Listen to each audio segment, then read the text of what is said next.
4ஆம் தேதி மற்றும் 5ஆம் தேதி 1/2025 ஆகிய 2 நாட்களாக சென்னை லயோலா காலேஜ் அருகில் அகில இந்திய கத்தோலிக் மகாலில் இணைந்து 7 தமிழ்நாடு அமைப்பின் தமிழ்நாடு பாராளுமன்ற தொகுதி பொறுப்பாளர்கள் ஆலோசனை கூட்டம் அதன் மாநில ஒருங்கிணைப்பாளர் திருமிகு இன்முல் ஆசான் அவர்கள் தலைமையில் நடைபெற்றது. இதில் சிறப்பு விருந்தினராக திருமிகு சசிகாந்த் செந்தில் MP IAS அவர்கள் கலந்து கொண்டு வழிகாட்டுதலின் ஆலோசனைகள் வழங்கினார்கள்.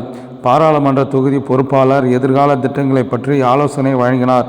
இதில் ஆரணி பாராளுமன்ற தொகுதி பொறுப்பாளர் பத்தியாவரம் அன்புதாஸ் அவர்கள் கலந்து கொண்டார்.